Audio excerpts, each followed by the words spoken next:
سے کرنی بھی ہے۔ میرے عزیزو، بہت لمبی چوڑی بات نہیں۔ ان الحمد للہ فالحمد لأہلہ والصلاۃ لأہلہا۔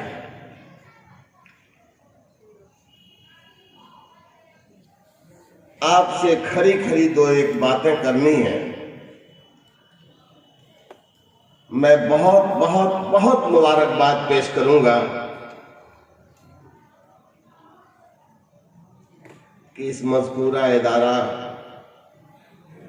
کے ذمہ داران اعلیٰ، بالخصوص حضرت مولانا نیاز احمد قاسمی، مفتی شمس الہدیٰ قاسمی، اللہ ان کی ارکریزی، ان کی جد جہد اور ان کی قربانیوں کو شرف قبولیت سے نوازے۔ یہ جو کام ہو رہا ہے، میں بہت پہلے کہا تھا کہ ایک شجر لگا دینا خشک ریگزاروں میں، ایک شجر لگا دینا خشک ریگزاروں میں، میاں جو ادھر سے گزرے گا عمر بھر دعا دے گا۔ حضرت مولانا افتخار احسن صاحب کی گفتگو بہت مختصر تھی، لیکن انتہائی جامع۔ آپ نے ان کے کلام سے، ان کی باتوں سے یہ اندازہ تو لگا ہی لیا ہوگا کہ مسلمانوں، تمہاری بقا، تمہارا تحفظ، تمہاری شان، تمہاری شوکت اگر ہے تو صرف اور صرف محمد عربی صلی اللہ علیہ وسلم کی 100% غلامی کے اندر ہے۔ یاد رکھیں، اس سے تہی دست ہو کر آپ اپنا وجود بھی نہیں بچا پاؤ گے۔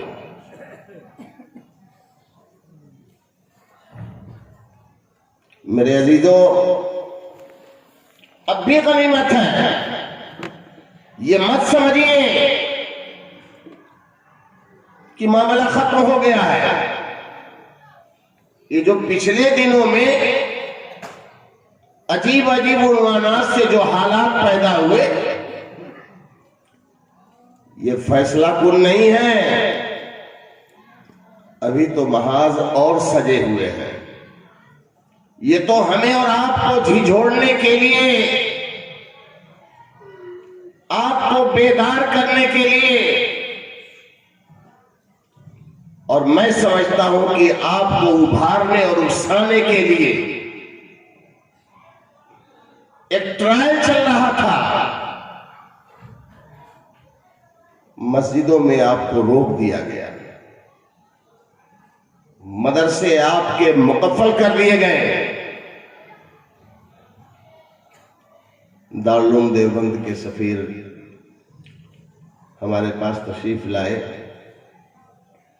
اور جب تذکرہ انہوں نے شروع کیا کہ مولانا، دارالعلوم دیوبند نے ہنگامی طور پر ہم تمام سفراء اور اساتذہ کو ایمرجنسی میٹنگ کے لیے بلایا ہے، ہندوستان کے طول و عرض سے اکابر امت اکٹھا ہوئے، سب کی آنکھیں اشکبار تھیں کہ یہ پہلی دفعہ ایسا مرحلہ پیش آیا ہے کہ دارالعلوم دیوبند جو 24 گھنٹے قال اللہ قال الرسول کا صدا بلند کیا کرتا تھا، اس منحوس دور کے اندر اس کی ساری رونقیں فنا ہو گئی تھی۔ اداس۔ علامہ صابری کا ایک قول مجھے یاد آ رہا ہے، ہم اپنے بڑوں سے سنتے آ رہے ہیں، حالانکہ زیارت میں نے کی ہے ان کا، مست قلندر انسان تھا۔ حضرت شیخ الاسلام کی موجودگی میں ایک موقع پر انہوں نے کہا تھا کہ چمن اداس، پریشان چمن کا مالی ہے۔ دیکھ لیجئے، چمن اداس، پریشان چمن کا مالی کوئی کروٹ بدلنے والی ہے۔ لا تقنطوا من رحمت اللہ۔ میں اس موضوع پر نہیں جانا چاہتا، میں تو خوش اس بات پر ہوں کہ ہمارے وہ معصوم بچے اپنے انعامات لیے، مبارکبادیاں لیے، جہاں ہونا چاہیے اس وقت فطرت کے مطابق وہ چلے گئے ہیں، ذمہ دار بچ گئے ہیں۔ ذمہ دار آپ ہیں، ذمہ دار یہ ہے۔ آپ کو میں احساس دلانا چاہتا ہوں کہ اب کب سوچیں گے، کس وقت فیصلہ کرو گے؟ ارے اپنی فکر چھوڑو، اپنی آنے والی نسلوں کی فکر سوچو۔ اگر ان کا تحفظ، ان کی بقا، ان کی تعمیر و ترقی اگر ہماری تمنا اور ہمارا خواب ہے تو انہی مکتبوں کو مزید فروغ دیجیے اور اس کو آگے بڑھائیے، اور اپنے بچوں کو ایسے ہی اکابر کے ہاتھوں میں سونپنے کا فیصلہ کر لیجئے۔ میں ایسے موقع پر کہتا ہوں کہ بس آپ اتنا کرو کہ سیپ انہیں مہیا کر دو، بس آپ اتنا کریں، اپنے نونہالوں کو ان کی خدمت میں ڈال دیں۔ ارے قطرہ بنے گا گوہر کیسے، یہ ان پر چھوڑیں، ان کی مدد کریں آپ، ان کا تعاون کریں آپ۔ میرے بھائیوں، باتیں بہت کی جا سکتی ہیں، لیکن جس چیز کو یہ لوگ بانٹ رہے ہیں آپ کی محبت اور تعاون سے، آپ کے گود کو، آپ کے گہوارے کو چمنزار بنا رہے ہیں، یاد رکھیں یہ خدائی انعام ہے، خدائی اکرام ہے۔ یہ یوں ہی نہیں کہا تھا کہ رضینا قسمت الجبار فینا، لنا علم وللجہال معلوم، فإن المال يفنى عن قریب وإن العلم يبقى لا تزال۔ اس گوہر کو اب ہم نہیں سمجھیں گے تو کب سمجھیں گے؟ اللہ تعالیٰ جس سے بڑا خوش ہوتا ہے نا، جس باپ سے خوش ہوتا ہے، اس کے نونہال کو علم کے لیے قبول فرماتا ہے۔ پڑھاؤ، خود پڑھاؤ۔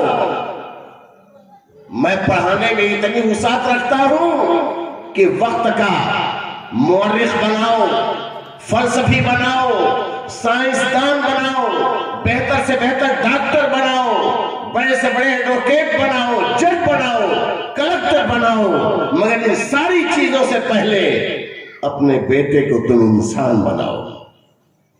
انسانیت کا درس اگر کہیں سے مل سکتا ہے تو صرف درسگاہ نبوی ہے۔ وہ مکتب ابو بکر ہی دے سکتا ہے، باقی کا کیا ہمیں نتیجہ ملا ہے ہم سے زیادہ آپ واقف ہو۔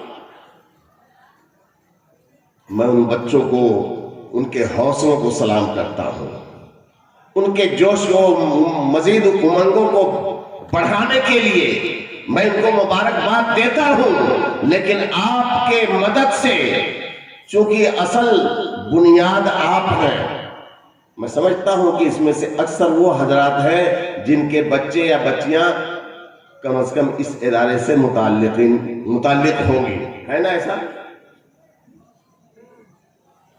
میرے عزیزو، حضرت علی رضی اللہ تعالیٰ عنہ سے ایک آدمی نے کسی موقع پر پوچھ لیا تھا،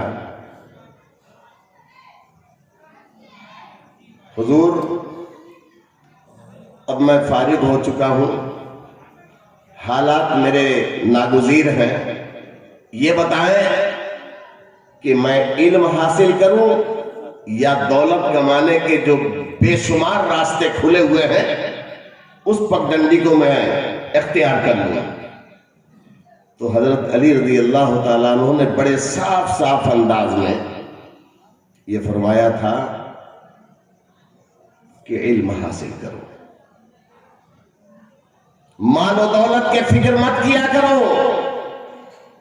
اور میں آپ سے بڑے ادب کے ساتھ التماس کرتا ہوں میرے بھائی، رات کا 11 بجنے جا رہا ہے، یہ وقت آپ کو پریشان کرنے کا نہیں ہے، لیکن مغرب بعد ہی سے جس ماحول کو آپ نے بنا رکھا ہے، اللہ کے واسطے امانت سمجھ کر کے اپنے دامن کے کسی کونے میں اس کو گیرا باندھ کے لے جائیے گا۔ حضرت علی نے فرمایا کہ علم حاصل کرو، اگر خود نہیں حاصل کر سکتے تو اپنے بچوں کو علم کے زیور سے ان کو آراستہ کرو، اپنی بچیوں کو پڑھاؤ۔ قرآن میں، حدیث میں بہت سارے احکامات ہیں، میں اس تفصیل میں نہیں جانا چاہتا۔ تو اس آدمی نے پوچھا کہ آخر ان دونوں میں کوئی فرق بتا سکتے ہیں؟ علم ہی کیوں حاصل کریں، مال و دولت کے پیچھے کیوں نہ چلیں؟ تو فرمایا دیکھو، علم انبیاء کی وراثت ہے، علم انبیاء کی وراثت ہے، اور مال اور دولت آپ کو اچھی طرح سے پتا ہے، فرعون، نمرود، حامان اور ایسے مردودوں کی وراثت ہے۔ حضرت علی رضی اللہ تعالیٰ عنہ نے فرمایا دوسری بات یہ ہے کہ علم وقت کے ساتھ بڑھتا جاتا ہے، جیسے جیسے عمر بڑھتی ہے اس کے علم کی باریکیاں اور اس کے نکات اس کی زندگی میں انشراح صدر ہوتا ہے اور کھلتے چلے جاتے ہیں، اور مال وقت کے ساتھ گھٹتا جاتا ہے۔ حضرت علی رضی اللہ تعالیٰ عنہ نے فرمایا کہ علم جب انسان کے اندر آتا ہے تو اس کے اندر تواضع آتی ہے، انکساری آتی ہے۔ اس کے برخلاف جب کسی کی دولت بڑھتی ہے اور دولت سے متعلق اس کی طاقت بڑھتی ہے تو اس کے اندر گھمنڈ آتا ہے، تکبر آتا ہے، نخوت آتی ہے، اور کبھی کبھی تو اس عالم میں پہنچ جاتا ہے اپنی دولت کے زام میں کہ انا ربکم الاعلی کا دعویٰ کر بیٹھتا ہے، اور انجام کیا ہوا آپ بخوبی جانتے ہیں۔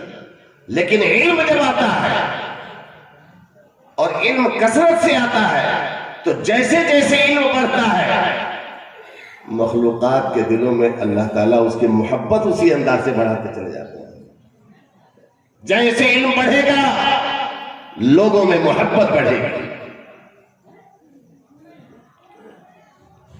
اللہ کے حبیب صلی اللہ علیہ وسلم نے بڑی صاف مثال دی، جب علم بڑھتا ہے اور عالم کی عمر بڑھتی ہے اور اس کا حلقہ عمل بڑھتا ہے تو خدا تعالیٰ اس کے اندر وہ خشیت، وہ تقوی کا جوہر اور وہ محبوبیت عطا فرماتے ہیں۔ یوں ہی نہیں کہا انما یخشی اللہ من عبادہ العلماء، خود رسول کریم صلی اللہ علیہ وسلم نے فرمایا ما عبدناک حق عبادتک، ما عرفناک حق معرفتک۔ اللہ کے بندو، خدا کی معرفت خدا کی عبادت سے حاصل ہوتی ہے، یہ تواضع سے ہوگا۔ اور مال کے اندر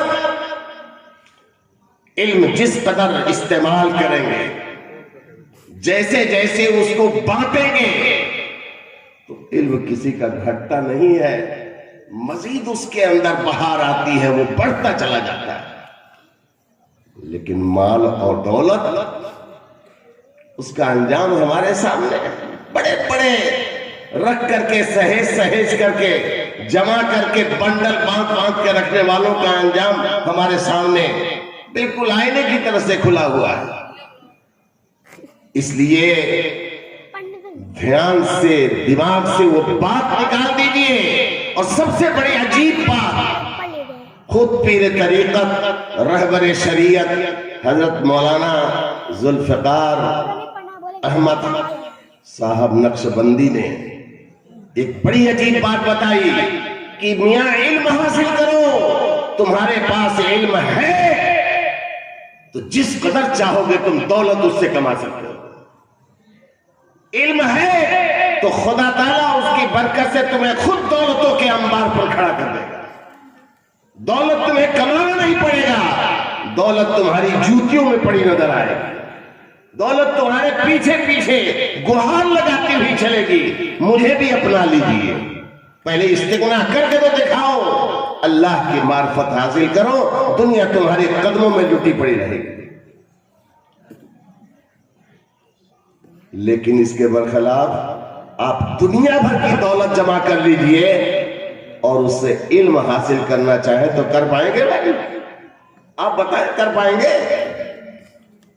سند کتنوں حاصل کر لو، ایم پی کا حاصل کر سکتے ہو، پردھان منتری بن گئے، جو چاہے وہ ڈگری بنوا لو۔ ڈگری الگ چیز ہے اور علم الگ چیز ہے۔ علم وہ جس سے اللہ کی معرفت حاصل ہو سکے، مقصود بھی میرا یہی ہے۔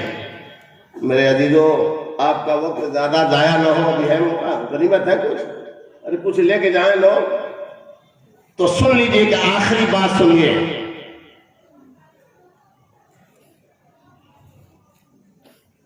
آپ کا ذہن صاف کر دوں، یہ لا علمی کی دین ہے اور جہالت کی دین ہے کہ ہم نے حضرت امام اعظم کے مقابلے میں حضرت امام شافعی کو حریف بنا دیا، ہم نے امام مالک رحمت اللہ علیہ کو امام احمد کا مخالف تسلیم کر دیا۔ میرے بھائیوں، ذرا سا اپنے دل میں وسعت پیدا کرو، وسعت ظرفی سے کام لو۔ میرا رسول کہتا ہے العلماء امتی کا انبیاء بنی اسرائیل، میری امت کے علماء۔ وقت نہیں ہے ورنہ میں نشتر لگانے والا تھا، بھلے آپ کو برا لگ جائے۔ آج علماء کی حیثیت کیا ہے یہ آپ اپنے اپنے سینے میں، اپنے دامن میں جھانک کے غور سے دیکھے گا کہ آپ عالم کو کیا سمجھتے ہو۔ اور میں دعوے سے کہہ رہا ہوں، آج ہمارا نونہال، ہمارا بچہ، ہماری بیٹی، اگر ہم بہت زور دے کر کے کہتے ہیں بیٹا عالم بن جاؤ، یہ عالم بننا نبی کی وراثت ہے، تو کہتا میں نے نبیوں کا وارث ہونے کا آج حال دیکھ رکھا ہے کہ مسجد کے اگر امام ہے تو جھاڑو بھی وہی لگائے، چٹائی بھی وہی صاف کرے، بدنہ بھی ہفتے میں وہی مانچ کے رکھے، اور ہر ایرا غیرہ نتو کھیرا جس کو کھڑے ہونے کی تمیز نہیں، سلام کرنے کا اس کو شعور نہیں ہے، وہ بھی آنکھیں ترچھی کر کے امام کو اپنا غلام اور خادم سمجھتا ہے۔ کیا فائدہ ملے گا ہم کو علماء سے؟ آج وہ بچہ دیکھ رہا ہے کہ 24 گھنٹے جھوٹ کا پرندہ لے کر کے چلنے والا ایڈوکیٹ کا مارکیٹ کے اندر کیا حیثیت ہے۔ اگر اس سے آپ مشورہ لینا چاہو، چاہے کتنا ہی قریبی ہو، تو کہتا ہے میرے آفس میں آنا، 200 فیس جمع کرنا، تب میں تجھے بتاؤں گا۔ ایک ڈاکٹر سے رائے لینی ہو تو اس کے کلینک میں جائیے، فیس دیجئے، تب آپ کو رائے دے گا، نسخہ لکھے گا۔ لیکن ہائے رے مسلمانوں، سب سے سستا اگر ہے تو مفتی صاحب مسجد کا امام ہے، نہ جانے کس دھن میں ہے، بیوی گھر پر بیمار ہے، بچے کیوں تقاضا ہے، سائیکل پھینکتے ہوئے بھاگ رہا ہے، مغرب کا وقت قریب ہے، شام ہونے سے پہلے پہنچنا ہے، مگر راستہ ایک مسئلہ بتا دو، مسئلہ بتا دو، ان کو مسئلہ وہی حل ہونا چاہیے، شرم نہیں آتی۔ آپ نہیں عزت دیں گے اپنے علماء کو، غیر دینے جائے گا۔ یہی وجہ ہے کہ آج ہمارا بچہ ایک عالم بننا پسند نہیں کر رہا ہے، کہہ نہیں ابو ہم کو بھی ڈاکٹر بنواؤ، خوب پانی بھر بھر کے انجیکشن لگائیں گے، دولت کا انبار لگا دیں گے، ہم کو بھی جھوٹ بولنے والا وکیل ایڈوکیٹ بنوا دو۔ اس لیے کہ اس کی شان ہے. مولوی کا وہی ہے مسجد کا بدھا بنے گا، جو چاہے گا ڈنڈا مارے گا، ڈانٹے گا، پھٹکارے گا، نہ اس کی عزت کی کوئی احترام کی بات ہوگی، نہ اس کی ضرورت اور تقاضوں کو کوئی سمجھنے کی ضرورت محسوس کرتا ہے. آپ علماء کا احترام کریں. خدا کی قسم امام غزالی نے فرمایا جس دل میں کسی بھی اعتبار سے عالم کی عزت ہوگی خدا اس کی نسلوں کے اندر علماء پیدا فرمائے. اور یاد رکھیے اس سے ہم علماء کا کیا ختم ہو جائے گا، لیکن جس کے دل میں علماء کا احترام نہیں، مذاق ہے، عناد ہے، دشمنی ہے، حسد ہے، چڑ ہے، اپنی عاقبت کی فکر کرے ہو. میرے بھائیوں، حضرت امام شافعی رحمۃ اللہ علیہ کی بات آ رہی تھی. ایسا ہمارے دماغ کو الجھا دیا گیا ہے کہ ہم یہ سمجھتے ہیں کہ یہ 4-5 امام ہیں تو سب ایک دوسرے کے جان لیوا دشمن بنے ہوئے ہیں. ایسا نہیں ہے. امام شافعی رحمۃ اللہ علیہ خود فرماتے ہیں. اچھا، یہ مضمون جو عرض کر رہا ہوں نا، یہ حضرت پیر طریقت جن کا نام لیا ہوں، ذوالفقار علی صاحب، ذوالفقار احمد، ان کے فرمودات، افادات اور فیوز کا ایک مجموعہ ہے جس کتاب کا نام ہے دوائے دل. اگر مل جائے تو کہیں مطالعہ کر لیجیے گا. اس کے اندر حضرت نے یہ ان کا فیوز ہے درج کیا ہے، اس کے کاتب نے، مؤلف نے جمع کیا ہے کہ منی کے میدان میں حج کی سعادت سے فارغ ہونے کے بعد حضرت امام شافعی رحمۃ اللہ علیہ منی کے مارکیٹ میں عصر کے بعد موجود تھے، چلتے پھرتے ہوئے. بہت دیر سے وہ آنکھ رہے تھے کہ ایک آدمی بار بار ان کو گھور رہا ہے. کئی جگہوں پر سامنے سے ادھر سے گھوم کر گیا، پھر سامنے سے آ کر کے وہ غور سے دیکھتا ہوا گزر رہا ہے. جب 3-4 دفعہ ان کو احساس ہو گیا تو بے تکلف، قریشی کی ایک فطرت ہے، کیونکہ قریشی اس قبیلے کو کہتے ہیں جس کی آبرو خود رسول پاک علیہ السلام ہے. قریشیوں کا ایک مزاج ہے، بڑے بے تکلف ہوتے ہیں، دعوت دینے میں بھی بے تکلف ہوتے ہیں اور دعوت قبول کرنے میں بھی بے تکلف ہوتے ہیں. اب ان کو جب احساس ہوا، ان کو پتا تو تھا نہیں کہ یہ کون ہے، اس کا جغرافیہ کیا ہے، لیکن سلام کیا تو انہوں نے کہا کہ بھائی دیکھو، میں فلاں قریشی ہوں اور تم کو میں دیکھ رہا ہوں بہت دیر سے، تمہارا چہرہ بتا رہا ہے کہ تمہیں بھوک، ضرورت ہے کھانا خوراک کی، اور شاید اسی کے مطالبے میں یہاں چکر لگا رہے ہو کہ کہیں کچھ ملے، تو آؤ بے تکلف دسترخوان لگاتا ہوں، آؤ ساتھ میں کھانا کھا لیا جائے. چنانچہ کپڑے کا ایک ٹکڑا بچھایا، جھولے سے ایک ٹکڑا روٹی کا نکالا. اب ہم سے ہی نہ پوچھے گا کہ کون سائز کی روٹی تھی، کس آٹے کی روٹی تھی، کس کمپنی کی بنی ہوئی تھی، بس تھی. انہوں نے بے تکلف دعوت دی اور یہ بے تکلف بسم اللہ والا برکت اللہ کر کے بھیڑ گئے، کھانے لگے. تو وہ خود پوچھ رہا ہے دعوت دینے والا، ایسا لگتا ہے کہ تم قریشی ہو؟ تو کہا ہاں ہے تو، لیکن جانا آپ نے کیسے؟ کہا وہی تمہاری فطرت دیکھ کر. میں نے ایک دفعہ کہا تم ترنت تیار بھی ہو گئے. اچھا، ارادہ کیا ہے؟ مدینہ جانا ہے. ارے بھائی حج پورا ہو گیا ہے، اب حج پورا ہونے کے بعد اب نہ بانٹ دیے ہیں سب انڈیا والے کہ پہلے یہ رہلا وہاں جائے گا تو وہاں سے ہوتے ہوئے ڈائریکٹ یہاں آئے گا. طریقہ یہی تھا، حج سے فراغت کے بعد مزار رسول پر حاضری ہوتی تھی. مدینے کے وہ 10 دن شب و روز گزارے جاتے تھے. اس زمانے کی بات بتا رہا ہوں. انہوں نے کہا کہ مدینہ تو جانا ہی ہوگا. کہا ہاں جانا تو ہے. کہا تو دیکھو میرے پاس یہ خاکی رنگ کا جو اونٹ ہے، بہت تنگمند صحت مند ہے، یہ میرے پاس خالی اور فارغ پڑا ہوا ہے. اگر آپ مدینے کا شوق رکھتے ہیں تو یہ اونٹ آپ کے نام ہدیہ ہے، اس کو لے کے جائیے، آرام سے پہنچ جائیے گا. میں اختصار سے یہ ایک حقیقت بتا کے آپ کو کچھ پیغام دینا چاہتا ہوں. دامن ذرا پھیلا کے رکھیے گا. کہنے لگے یہ کہ میں تو میرے دل کی بات وہ کہہ رہا تھا تو میں تو پہلے ہی سے تیار تھا. انہوں نے کہا اور فری میں سواری بھی مل گئی بہترین. کہا ہاں لبیک بالکل میں تیار ہوں. کہا تو ٹھیک یہ ہے پکڑیے اور آپ جب جی چاہے تہجد کے بعد نکل لیجئے گا. کیا قافلہ تیار ہوا اور قافلے کے ساتھ میں بھی نکل گیا. مسلمانوں غور سے سنو, یہ چیز بلا ارتریزی, بلا مجاہدہ, بلا محنت اور قربانی کیے نہیں حاصل ہو سکتی. چل پڑے. خود امام شافعی رحمۃ اللہ علیہ فرماتے ہیں کہ اس وقت اس تیز رفتار اونٹ کے ساتھ جو قافلہ ہمارا سجا, پھر بھی مکہ سے لے کے مدینہ منورہ میں پہنچتے پہنچتے مکمل 16 دن لگے. 16ویں دن ہم پہنچے اور خود رو میں کہتے کہتے کہہ پڑے ہیں کہ اس 16 دن میں الحمدللہ میں نے 16 قرآن کریم کی تلاوت مکمل فرمائی. میں یہ عرض کرنا چاہ رہا تھا, وہ شوق, وہ امنگ, وہ حوصلہ, دشوار گزار سفر, کم کھانا, کم پانی, دقت اور پریشانی, اس کے باوجود 16 دن میں 16 قرآن کریم انہوں نے تلاوت مکمل کی. اللہ ہم سب کو معاف فرمائے. یہاں ہم عیش کی زندگی گزار رہے ہیں.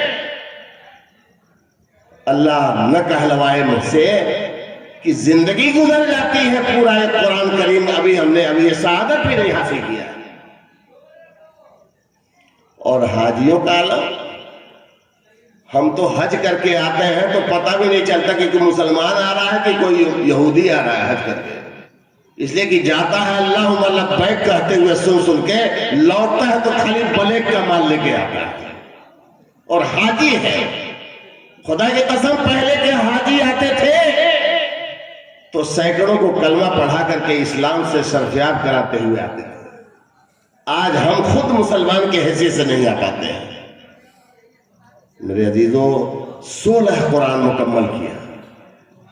آگے پہنچے تو شوق تھا حضرت امام مالک رحمۃ اللہ علیہ سے ملاقات کی. مختصراً کہہ کر لپیٹ رہا ہوں, اگر بھوک زیادہ لگ گئی ہوگی تو بددعا مت دیجیے گا, سن لو انشاءاللہ زندگی میں کام آ جائے گا. مسجد میں گئے, نماز پڑھی اور نماز کے بعد غور کرتے رہے, متلاشی نگاہیں ڈھونڈتی رہیں. دیکھا ایک بہت دراز قد آدمی, لمبا تڑنگا, سب سے ہٹ کر, اور شان یہ ہے کہ ایک تہبند لپیٹے ہوئے ہیں اور ایک چادر میں لپٹے ہوئے ہیں, اور چلتے ہوئے ان سینکڑوں ہزاروں میں سب سے سواہی نظر آ رہے تھے.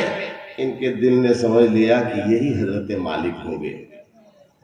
چنانچہ دیکھا ایک جگہ جا کے بیٹھ گئے اور شروع کر دیا قال اللہ قال رسول قال النبی صلی اللہ علیہ وسلم. اور جیسے صدا بلند ہوئی تو شدہ شدہ شدہ شدہ, اس سے تو بڑا مجمع ہو ہی گیا. یہ بھی ایک کنارے جا کے بیٹھ گئے. مراد آج ہاتھ میں آ گئی ہے, دولت آج حاصل کر لینی ہے. چنانچہ دیکھا کہ آپ یہ وہ ایام ہے جس میں حضرت امام مالک رحمۃ اللہ علیہ حدیثوں کا املا کرا رہے تھے اور موطا امام مالک کا املا ہو رہا تھا. سب کے پاس کاپیاں تھیں, چونکہ ان کا معمول تھا. سب کے پاس قلم تھے, قلمدان, روشنائی تھی. یہ تو پہلے سے کچھ تیاری کر کے گئے ہی نہیں تھے. چنانچہ انہوں نے اللہ کا نام لیا اور ہاتھ کو انہوں نے اپنی کاپی بنائی, ایک تنکے کو اٹھایا اور بسم اللہ پڑھ کے قلم بنا لیا, اور ہونٹوں سے اس کو بھگوتے تھے. اور جیسے جیسے امام مالک رحمۃ اللہ علیہ املا لکھوا رہے تھے, اپنے ہاتھ پر اس تنکے سے لکھنا شروع کیے. ایسا نہیں ہے کہ استاد کی نگاہیں کمزور ہوتی ہیں, وہ بھانپ نہیں پاتا ہے. سارا تماشا دیکھ رہے تھے, حدیثیں پڑھا رہے ہیں, لکھوا رہے ہیں. امام شافعی رحمۃ اللہ علیہ فرماتے ہیں 127 حدیثیں استاد نے لکھوائی اور سب نے لکھا. وقت پورا ہوا, مجلس برخاست ہو گئی, ان کی بھی مجلس برخاست ہو گئی. جب سب چلے گئے تو حضرت امام مالک رحمۃ اللہ علیہ نے اشارے سے ان کو بلایا, اس لیے کہ جوہری جو ہوتا ہے نا کتنوں مٹی اور دھول کے اندر اور کیچڑ میں لدا پھدا سونا ہو تو پہچان لیتا ہے کہاں ہیرا ہے۔ حضرت امام مالک رحمۃ اللہ نے فرمایا کہ آپ اجنبی معلوم ہوتے ہو، یہاں کے تو ہو نہیں؟ کہنے لگے جی میں یہاں کا نہیں ہوں۔ کہاں سے آیا؟ فلاں جگہ سے آیا۔ کیا کام تھا اور یہاں پر بیٹھ کے کیا کر رہے تھے؟ تو کہنے لگے حضور ہمارے پاس قلم نہیں ہے، ہمارے پاس کاپی نہیں، مجھ کو معلوم بھی نہیں تھا، لیکن جس تمنا کو لے کے میں آیا تھا مجھ کو حاصل ہو رہی تھی تو ہم نے یہ نقل لیا۔ نسبت حاصل کرنے کے لیے، یاد رکھیے گا جملہ، نسبت حاصل کرنے کے لیے میں نے ہاتھ کو کاپی بنا لیا، تنکے کو قلم سمجھ لیا، اپنے ہونٹوں سے نکلے ہوئے لعاب کو میں نے روشنائی بنایا اور آپ کی حدیثوں کو لکھا۔ بہت بڑی گستاخی ہے، مذاق ہے کوئی حدیث کی بات؟ اس طریقے سے تم مذاق کر رہے ہو؟ ایسی بات نہیں، یہ مجازن میں نے ایسے کیا ہے، ورنہ حقیقت تو یہ ہے کہ میں دل پر اس کو لکھ رہا تھا۔ میں اس کو کہاں لکھ رہا تھا؟ اچھا دل پر لکھے ہو تو کچھ محفوظ بھی ہوگا، سنا بھی سکتے ہو؟ کہنے لگے انشاءاللہ۔ کہا تو شروع ہو جاؤ، کچھ نمونہ دکھاؤ۔ امام شافعی رحمۃ اللہ علیہ فرماتے ہیں الحمدللہ ثم الحمدللہ بسم اللہ الرحمن الرحیم پڑھ کر کے پہلی حدیث سے لے کر کے ما سند پوری تواتر کے ساتھ 127 حدیثیں زبانی سنا دیا۔ یہ ہے کمال۔ کب ہوگا؟ جب دل سے اپنے آپ کو لگاؤ گے، اپنے بچوں کو لگاؤ گے تب۔ میرے عزیزو 127 حدیثیں امام شافعی رحمۃ اللہ علیہ نے جو سنائی تو امام مالک رحمۃ اللہ علیہ بے اختیار ان کو پکڑ کر کے مصافحہ ہی نہیں کیا، معانقہ تک پہنچے، پیشانی کو چوم لیا اور کہنے لگے بھائی شافعی میری خواہش ہے کہ تو آج میرے یہاں مہمان بن جا۔ کیا پوچھنا، دل کی بات ان کی زبان پہ آ گئی، وہ ان کا کوئی ٹھکانہ تھا ہی نہیں۔ سواری فری میں ملی تھی، فلاں فری میں مل گیا تھا، اجازت بھی مل رہی ہے۔ میرے عزیزو یہی میں راز سمجھانا چاہتا ہوں، خدا کی قسم یہ وہ ڈگر ہے کہ جب چلو گے تو بادشاہوں کے خزانے بھی تمہاری جوتیاں تسلیم نہیں کریں گے، ٹھوکر مار کے آگے بڑھ جانا۔ اپنے بچوں کو لگائیے اس میں، دنیا کی لالچ اور حرص میں مت پڑیے۔ قرآن پڑھائیے، حدیث پڑھائیے، قرآن اور حدیث کے جاننے والوں کے گود میں ڈالیے، ان کی مدد کیجیے، ان کے تقاضے کو پورا کیجیے۔ دیکھیے پھر خدا تعالیٰ کہاں سے کہاں انقلاب کی صورتیں پیدا کرتا ہے۔ اور یہ ساری دنیا وہ کھوٹا میں ڈال کر کے رگڑ کے مرتی جائے، انشاءاللہ وہ تو سالے فنا ہو جائیں گے، لیکن آپ کے بچے کا کوئی نقصان نہیں ہوگا، نہ آپ کے دین کا نقصان ہوگا۔ کرو گے بھائی؟ ارے کرو گے؟ لیکن بات پوری نہیں ہوئی ہے، 2-3 منٹ اور سن لیجیے، ہر نقطے میں آپ کو فائدہ ہوگا۔ مہمانی مل گئی ہے امام مالک رحمۃ اللہ علیہ، ارے اس وقت سمجھیے کہ شہنشاہ تھے مدینے کے امام مالک رحمۃ اللہ علیہ، شاہانہ ٹھاٹ بات، لیکن اس شاہانہ ٹھاٹ بات کے ساتھ علوم نبویہ کی کس قدر قدردانی تھی۔ 2 بیٹیاں تھیں، دونوں اپنے وقت کے مفتی اعظم تھے، قرآن کی مفسر، حدیث کی محدثہ۔ عالم یہ تھا کہ امام مالک رحمۃ اللہ علیہ سبق پڑھاتے تھے تو پردے کے پیچھے وہ دونوں بیٹیاں سنتی رہتی تھیں۔ سارے محدثین جمع ہیں، عبارت پڑھنے والا کوئی عبارت غلط پڑھتا تھا تو وہ 2 لکڑی رکھتی تھی، دونوں کو بجاتی تو آواز پیدا ہوتا تو سمجھ میں آتا کہ ہاں کہیں غلطی پکڑی جا رہی ہے، اصلاح ہوتی تھی۔ امام شافعی رحمۃ اللہ علیہ گئے مہمان بن کر، شاہانہ ناشتہ، شاہانہ بستر، شاہانہ کھانا، پورا اہتمام، وقار، احترام، لیکن ساتھ ساتھ کیمرہ بھی لگا دیا گیا۔ ذرا اس بزرگ کی بزرگی بھی تو جانچا کریں، اکثر جانچا جاتا ہے مگر کھڑا جو ہوتا ہے اس کو کیا پریشانی ہے۔ امام شافعی رحمۃ اللہ علیہ نے کھانا جو شروع کیا ہے، ہاں تو اب اس کے لیے ہم کیا جملہ استعمال کریں، لڑکیوں نے تو یہی سمجھا کہ یار پوجا تو زندگی بھر کا بھوکا ہے، تو ویسی تیسی کیا۔ حضرت امام مالک رحمۃ اللہ علیہ بالکل خاموش، رات کے لیے بستر بچھا دیا گیا، لوٹے میں پانی اور ڈھک کر کے رکھ دیا گیا کہ بھائی تہجد گزار بھی ہوں گے، عبادت گزار بھی ہوں گے۔ صبح فجر کے ٹائم حضرت نے آ کے جگایا، مسجد چلے گئے۔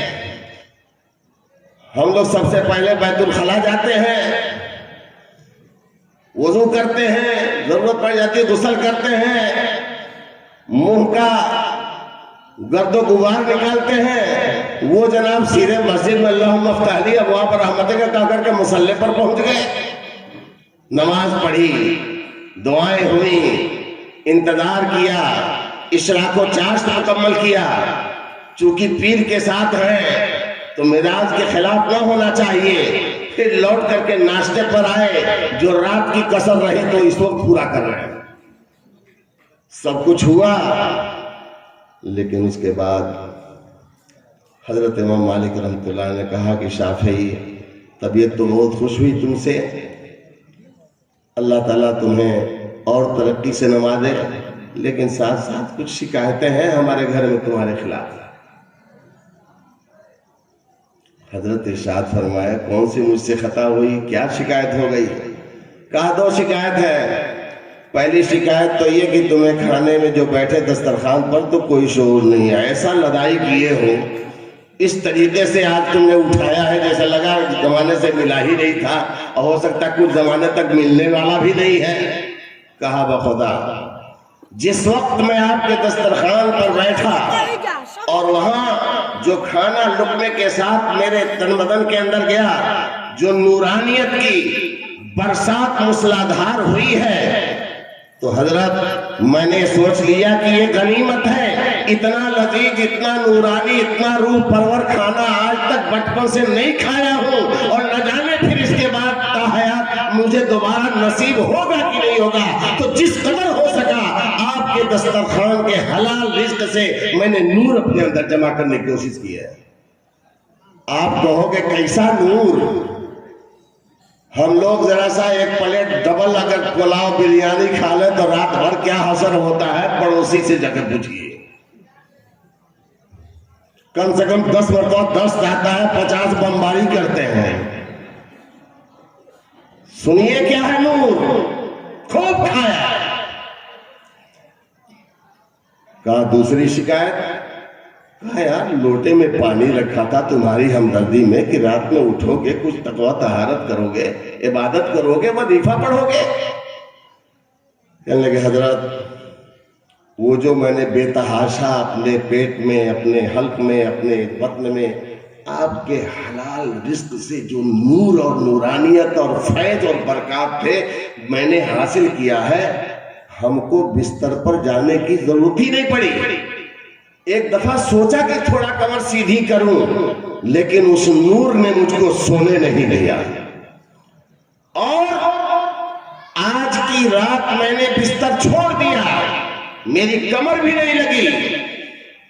اے استاد محترم، صرف آپ کے کھانے کی برکت کا نتیجہ یہ ہے کہ رات بھر میں جگا ہوں،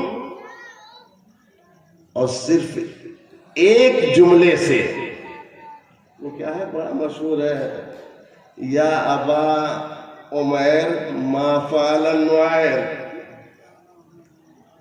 ما فعل النعیر، دیکھیے بتائیے گا مت ابھی کسی کو بھی، اس کی تفصیل نہیں بتانا ہے، ان کو غرض ہوگی تو پھر کہیں موقع نکالے گا تو اس میں تفصیل بتائی جائے گی۔ لیکن یہ ایک جملے میں امام شافعی رحمۃ اللہ علیہ فرماتے ہیں میں نے 40 فقہی مسائل کو حل کیا، 40 فقہی مسائل، اور ہم لوگ کھا لیں 2 پلیٹ بریانی اور پلاؤ کوفتہ تو صبح فجر کی فکر نہیں ہوگی، سب سے پہلے حکیم جی کے جائیں گے، یا 2-4 نسخہ کو دیجئے، 2-4 پوری جائے صاف ہو جائے۔ یہ ہے نور، حلال روزی کا کمال اور نور یہ ہوتا ہے کہ رات بھر بجائے سونے کے اللہ کی عبادت میں، علم کے مطالعے میں، اپنے علم کو بڑھانے میں، اور ایک سے 40 فقہی مسائل کا ظہور ہو رہا ہے۔ اور کہا حضرت جب میرا وضو ٹوٹا ہی نہیں تو وہ پانی ضائع کر کے فضول خرچی کیوں کرنے جاؤں گا؟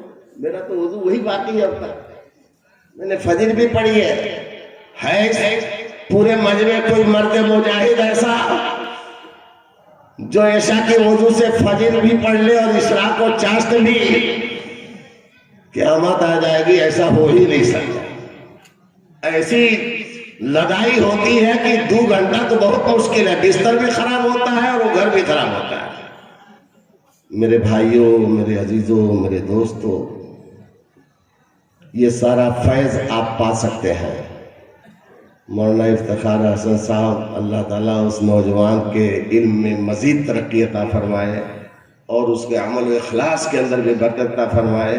اب اصل کام کرنے والے تو یہ سب نوجوان لوگ ہیں، اور ہم کو کہیں غلطی سے فاضل نوجوان مت لکھ دیجیے گا۔ اور ایک بات اور کہہ دوں اپنے ان بڑوں سے کہ اب مذاق بھی چھوڑ دو ہم سے کرنا۔ 11 بجے 12 بجے تک ہم لوگ بیٹھنے کے لائق نہیں رہ گئے ہیں۔ کبھی اگر برکت میں چٹنی کے طور پر استعمال کرنا ہے نا تو جلدی کے سن کر کے دائیں بائیں کر دیجیے گا، یہ لوگ سنبھالنے والے ہیں۔ میرے بھائی اور بزرگوں، دوستوں، حضرت امام شافعی رحمۃ اللہ علیہ کا مقام اور حضرت امام مالک رحمۃ اللہ علیہ کا مقام آپ نے دیکھا۔ شاہانہ انداز جب رخصت کرنے کے لیے چلے ہیں تو امام مالک کے ساتھ اس وقت 500 کے قریب وزراء، عمراء، روسا حضرت امام شافعی رحمۃ اللہ علیہ کو ودا کرنے کے لیے شہر سے باہر تک جا رہے ہیں۔ یہ کس نے پہنچایا؟ یہ علم کی برکت ہے۔ ان کے پاس بھیبوا نہیں ہے، 58 اور 54 بھی نہیں ہے، مگر خدا جب چڑھانے پر آتا ہے تو خاکی رنگ کا تندرست اونٹ نصیب فرما دیتا ہے۔ بادشاہ کے گھر کے اندر ناشتہ ہو رہا ہے، شاہانہ بستر مل رہا ہے۔ یہ سارا کا سارا فیض علم کی برکت سے ہوگا۔ آپ ذہن سے یہ دھوکہ نکال دیجئے، خدا کی قسم آپ کا نونہال بچہ یا بچی اگر قرآنی تعلیم سے آراستہ ہوتے ہیں، حدیث کی نبوی کے علم سے آراستہ ہوتے ہیں، ایسی درسگاہوں سے اگر فیض اٹھاتے ہیں تو دولت ان کی غلام اور لوڈی بنے گی، وہ دولت کے غلام کبھی نہیں بننے جائیں گے۔ بات سمجھ میں آ رہی ہے؟ تو کچھ نیت پتہ کر رہے ہیں آپ لوگ؟ کیا نیت کی ہے؟ ذرا ہاتھ اٹھائیے۔ اپنے بچوں کو کبھی حوصلہ مت توڑیے گا، ان کی ہمت بڑھائیے، ان کو شوق میں مزید دو آتشہ بنائیے، اور بچپنے کے تقاضے کے تحت اگر ان کی حوصلہ افزائی کے لیے کچھ مدد کی ضرورت پڑے تو ووڈا فون کے کمپنی کی طرف سے آفر بھی دیجیے۔ ووڈا اور ایئرٹیل والے کیا کرتے ہیں؟ بالکل وہی حال ہے، بکرا باندھ دیا، تم ہمارا استعمال کرو تو اس بکرے کا عقیقہ کر کے تم کو کھلائیں گے۔ تب تک وہ اٹھتا ہے، وہ نیا آفر دیتا ہے، نہیں نہیں نہیں نہیں، ہمارا استعمال کرو، ہم سے کنیکٹ کرو، تو وہی بکروا کو کاٹ کر کے ہم تم کو کھلائیں گے۔ ابے الو، بکروا تو ایک جو ہے، چاہے تیری کمپنی چلے چاہے تیری کمپنی چلے، جا کون رہا ہے؟ اس دھوکے کو کب تک اپنا اوڑھنا بچھونا بناؤ گے؟ ارے اللہ سے بزنس کرو، اللہ کے دین کو اپنا سب کچھ سرمایہ سمجھو، اور اس کے لیے اپنی جانوں کو، اپنے مال کو، اپنے راحت و آرام کو، اپنے جد جہد کو لگا کے قربان کرو، پھر دیکھو خدا تعالیٰ تمہیں زندگی میں کون سے اعلیٰ مقام سے نوازتا ہے۔ دنیا کی ساری دولتیں ایک طرف ہوں گی اور خدا کی طرف سے ملا ہوا اعجاز تم کو آسمانوں سے بھی بلند کر دے گا۔ بس طوفان نوح لانے سے اے چشم فائدہ، 2 اشک ہی بہت ہیں، اگر کچھ اثر کریں میری تو دلی تمنا ہے اللہ تعالیٰ اس ادارے کے ذمہ داروں کی ہر شر سے حفاظت فرمائے، اور پورے ہندوستان نہیں پوری دنیا میں جتنے علمی مراکز ہیں، مساجد ہیں، خانقاہیں ہیں، اور جس زاویے سے محنتیں دین کی محنتیں چل رہی ہیں، اللہ ان کے ساتھ سب کے ساتھ اپنی غیبی نصرت، ان کی نصرت کرے، یاوری کرے اور ان کو چار چاند لگانے کی خدا تعالیٰ توفیق عطا فرمائے، دین دوری رات چوگنی ترقیات سے ان کو ہمکنار فرمائے۔ دعا کون کرائے گا؟ آپ کرائیے۔ اس لیے بھائی اب ایک دفعہ درود شریف پڑھ کر کے دعا کر ہی لیا جائے، یہ میرے دل کی تمنا ہے۔ اللہم صلی علی سیدنا مولانا محمد وبارک وسلم کلما عدد ذکرہ الذاکرون، وصلی علی سیدنا مولانا محمد وبارک وسلم کلما غفل عن ذکرہ الغافلون۔ یا رب صلی وسلم دائما ابدا علی حبیبک خیر الخلق کلہم۔ لا الہ الا اللہ وحدہ لا شریک لہ، لہ الملک ولہ الحمد وہو علی کل شیء قدیر۔ لا الہ الا انت سبحانک انی کنت من الظالمین۔ حسبنا اللہ ونعم الوکیل، نعم المولا ونعم النصیر۔ اللہم انا نجعلک فی نحورہم ونعوذ بک من شرورہم۔ اللہم انا نجعلک فی نحورہم ونعوذ بک من شرورہم۔ اللہم انا نجعلک فی نحورہم ونعوذ بک من شرورہم۔ الحمدللہ الذی عافانی مما ابتلاک بہ وفضلنی علی کثیر ممن خلق تفضیلا۔ اللہم عافنا فی جسمنا وبدننا وعافنا فی صدورنا وقلوبنا وعافنا فی ابصارنا وفی کل امورنا۔ لا الہ الا انت توکلت علی الحی الذی لا يموت والحمد للہ الذی لم يتخذ ولدا ولم یکن له شریک فی الملک ولم یکن له ولی من الذل وکبرہ تکبیرا۔ یا ارحم الراحمین، یا اکرم الاکرمین، یا عزیز یا غفار، یا ذا الجلال والاکرام، یا عزیز یا ستار، ارحم علینا وعلی احوالنا یا کریم۔ اللہم ارنا الحق حقا وارزقنا اتباعہ وارنا الباطل باطلا وارزقنا اجتنابہ۔ اللہم انا نسألک الہدى والتقى والعفاف والغنى۔ اللہم انا نسألک العفو والعافیہ فی الدنیا والآخرہ۔ اے اللہ اس رات کی تاریکی میں اور اتنی دیر تک بھوکے پیاسے اور تیرے حبیب اور تیرے پاک کلمے کی نسبت پر اور تیرے دینی ادارے جو درسگاہ صدیقیہ سے تعلق رکھتا ہے، اللہ اس کی نسبت پر یہ تیرے بندے بیٹھے ہوئے ہیں، ہاتھ پھیلائے ہوئے ہیں، اپنی بے کسی بے بسی کا اظہار کر رہے ہیں۔ اے اللہ ان کے اوپر اپنے رحم کا معاملہ فرما، کرم کا معاملہ فرما۔ اے اللہ اپنے لطف اور عنایت کا معاملہ فرما۔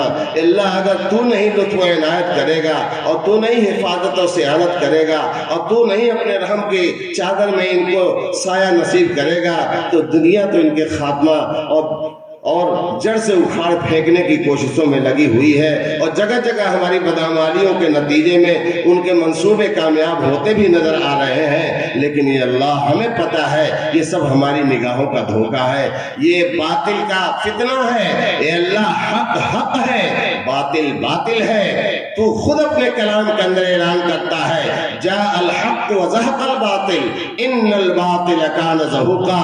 اے اللہ باطل کو نیست و نابود فرما اور حق کو غلبہ اور سرخروئی نصیب فرما۔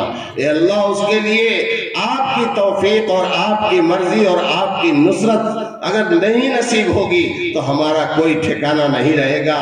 یہ حق ہے۔ اے اللہ تو ہماری معاوری فرما، ہماری مدد فرما، ہماری طبیعت چاہے نہ چاہے، سماج اجازت دے نہ دے، معاشرہ اس کی گنجائش رکھے نہ رکھے، اے اللہ ہمیں اس راستے پر چلنے کی جرأت اور ہمت نصیب فرما جس سے تو راضی ہوتا ہے، تیرے محبوب کو آسودگی حاصل ہوتی ہے، اور ان تمام خرافات سے اللہ اپنے کرم سے ہم سب کی حفاظت فرما، اپنے کرم سے ہم سب کی سیانت فرما۔ اے اللہ ہمارے بچوں کو مستقبل روشن بنا، اس کے لیے ذریعے کے طور پر ہم سب کو اپنے دین متین کے لیے قبول فرما، دور و دیر کے لیے قبول فرما۔